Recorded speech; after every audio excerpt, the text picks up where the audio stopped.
Hi guys, Georgie here, the Sourdough Mumma. I'm guessing that you have a little Ruby in your hands and you're ready to activate her. I'm really glad that you're here. I hope that you enjoy sourdough as much as I do. I fell in love with sourdough many years ago, and it has been this amazing, doughy, therapeutic journey for me. My family loves it, my friends love it, and I really hope that it brings you some real joy and comfort.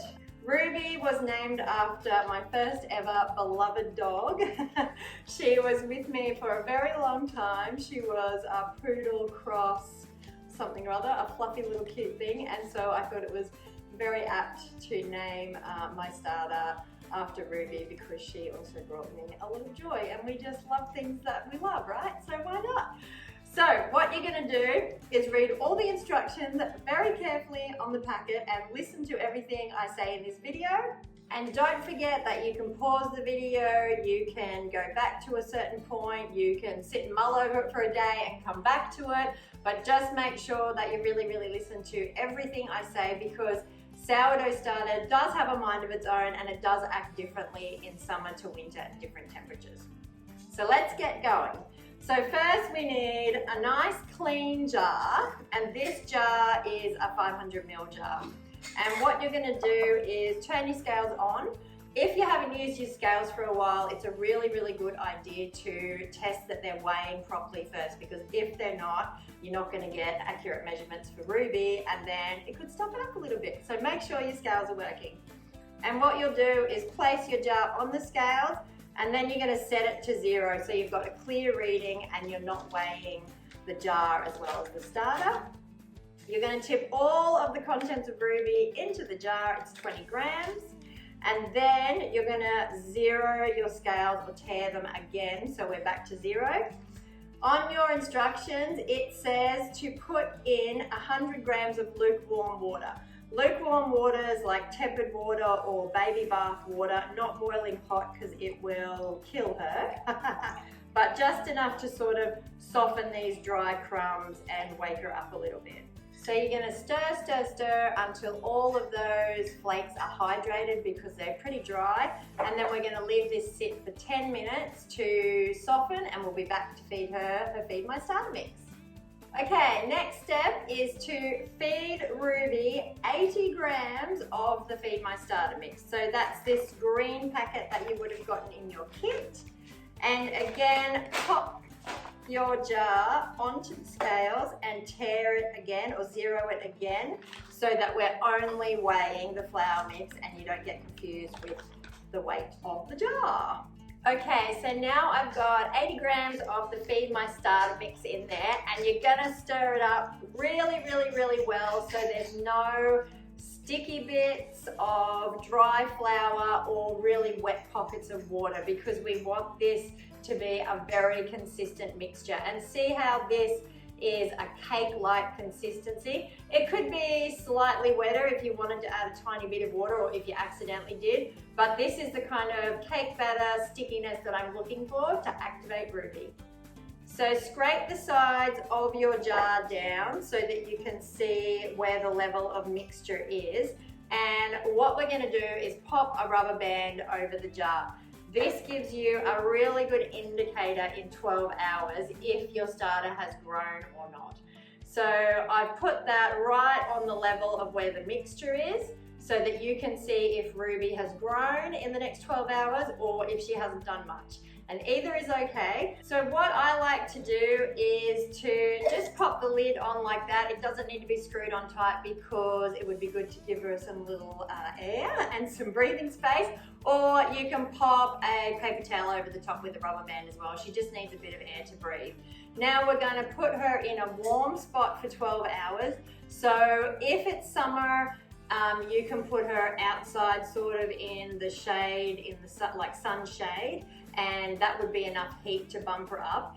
If it is winter, you will probably need to put her in an insulated bag with a hot water bottle for the 12 hours. And if you can rotate that hot water bottle out between 4-ish hours. That would be awesome, like to reheat it, because starter loves a temperature of 24 to 25 degrees.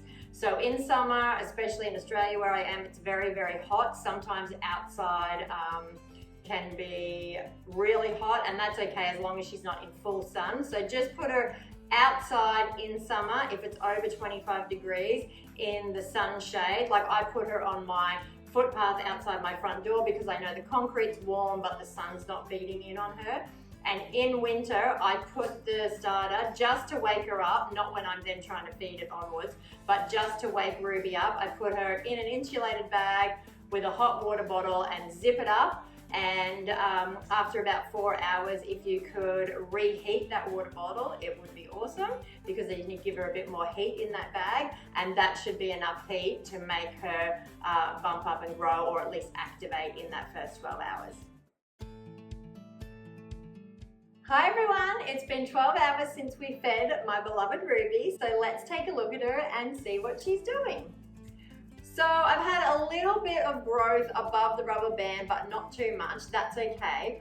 What I have had is some bubble action happening here. So you might not see a ton of bubbles, but I can see little bits of bubbles happening, and that's great because that means she's really trying hard to wake up. She just needs a little bit more help.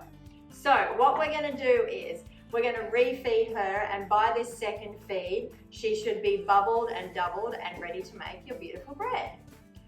Turn your scales on, grab your packet. How I do this is I add up what I weighed out yesterday in her. So there was 20 grams of the starter, Ruby. There was 80 grams of the Feed My Starter mixed flour, so 80 and 20 is 100. And then I had 100 grams of lukewarm water. So technically this starter should weigh 200 grams right now. So what I'm gonna do is take 100 grams off.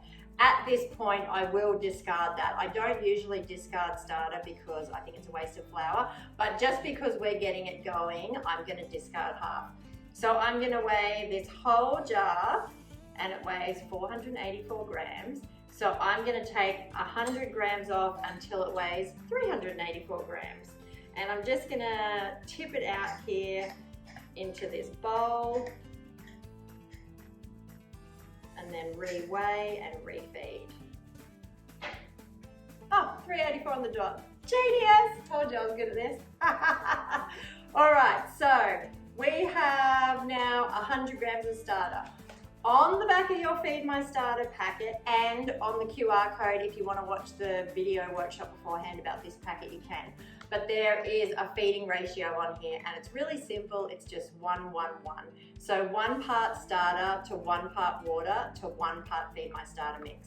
So I always add the water first. So I'm going to add 100 grams of water because I have 100 grams of starter. And the reason I do that is because, as you can see, this is a very sticky, gluggy mass, flour and water and starter. So I want to kind of make as much of a little spoonful as possible to pour that Feed My Starter flour mix into. Okay, so we're just going to try and dissolve as much of that as possible. That's great. We're going to pop it back on the scales. You're going to zero your scales again, and then we're going to add 100 grams of your Feed My Starter mix. And then again, very well, we're gonna mix this up so there's no dry bits showing and there's no little pockets of water. We want this to be a very consistent cake batter-like consistency. If you feel like yours is a little bit dry, just get as much stirred in as you can. But if you do feel like it's a little bit dry, you can just add like 1 teaspoon of water at a time. And don't forget that while you're doing this, if you stuff something up, don't worry, all of this is great learning, and you learn way more from your mistakes than you do from perfect loaves of bread, because I have learned many things from all of my mistakes. Okay, so there's Ruby in all her glory, refed. I refed her just now at the 12-hour mark because it's very hot here in Australia at the moment, and if I left it for the 24 hours like it says you can do on the packet, she would go moldy. So in winter, you can do that. You can sort of get away with up to that 24-hour mark, but in summer, you must refeed at the 12-hour mark, regardless of whether you have any action in the jar or not, or you think you do, because she can go moldy, and then once you have a moldy starter, you have to start again. That's not fun.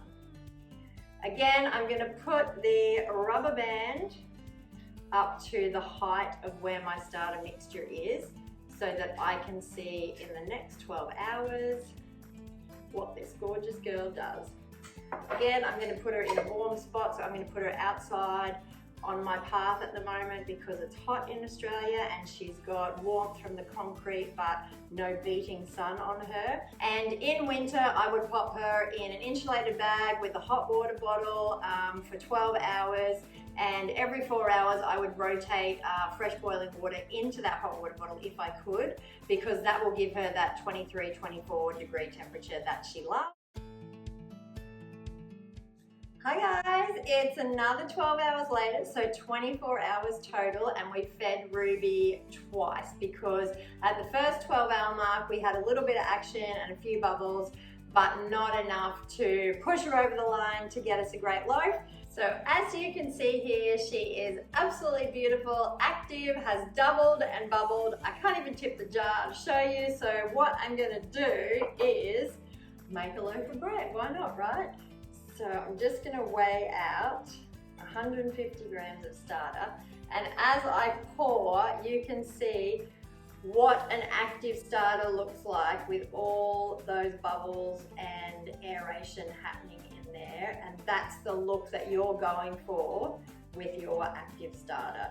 You can see all the beautiful activity in here and in the bowl. You can see that the texture of the starter totally changed, and there's tons and tons and tons of aeration now, and that's what makes a great loaf of sourdough.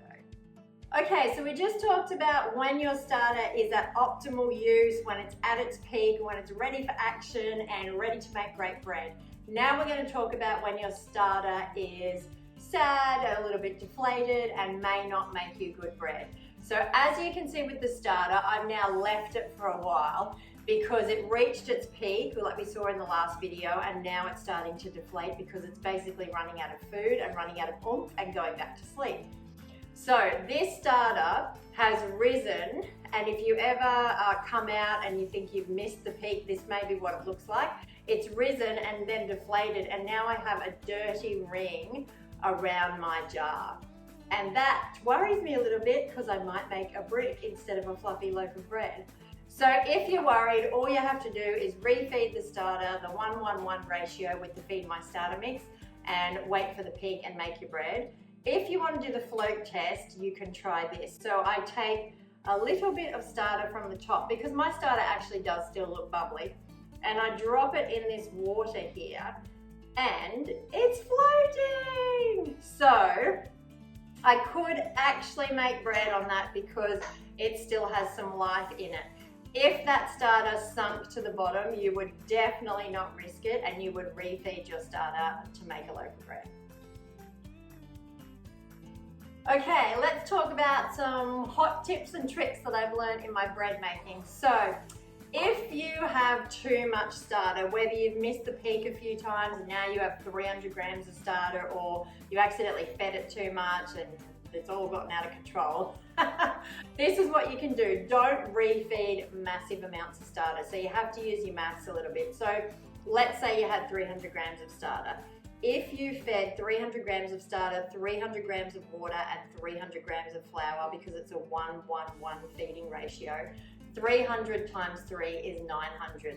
You would end up with nearly 1 kilo of starter, 900 grams. And that is far too much because you'd need to make like 5 loaves of bread just to get rid of it all at once. So what I do in that instance, once my starter is active and I've fed it quite a bit, I would take off 50 grams of starter because you need 150 grams of starter for a loaf. So you take off 50 grams of starter out of the fridge because you store your starter in the fridge when you're not using it, and you feed it on the bench or wherever outside of the fridge when you are using it. So 50 grams of starter, 50 grams of water, 50 grams of flour equals 150 grams. that's enough to make a loaf of bread. You use that whole amount, and then you've still got however much you've got left in the fridge, and you can just whittle it down like that if you want to, so that you're not feeding massive amounts of starter and wasting lots of flour. Your starter will last forever. If you love her and treat her right, Ruby is a gem and she wants to make your bread forever.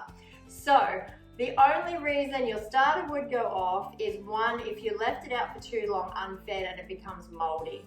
And the other classic that I hear all the time is that someone, usually the husband, has cleaned out the fridge and chucked it away because they didn't know what it was and it looked off to them or it looked wrong. So those are the only two things I usually ever hear. So really your starter, even if it looks flat, deflated, not bubbly, it could even have a little bit of hooch on top of it, which is like a grayish liquid. It is not dead as long as there's no mold. You just pour the hooch off and you keep refeeding in little amounts and your starter will bounce back beautifully.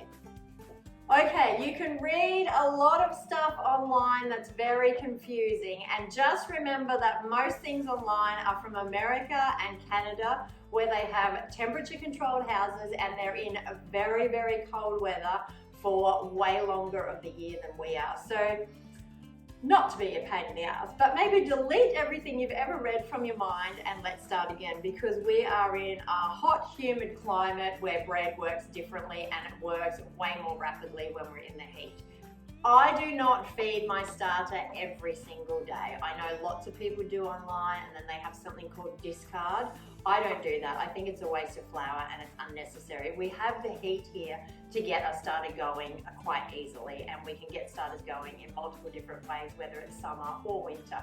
So I keep my starter airtight in the fridge when I'm not using her, so she's asleep. When I want to use her, I pull her out of the fridge, I feed her, and I put her in the warmth somewhere. I take the portion off that I want to use my bread, I put her back in an airtight container, back in the fridge. So I do not discard and feed every day. Sure, I think if you left your starter for more than 3 weeks, then you'd probably want to give her a feed because it'll start going very, very acidic, and that's when you do get that black line or that grayish sludge on top. So if you just keep the rule that you make bread once a week, that's enough, I believe, to have fed your starter so that it's refreshed.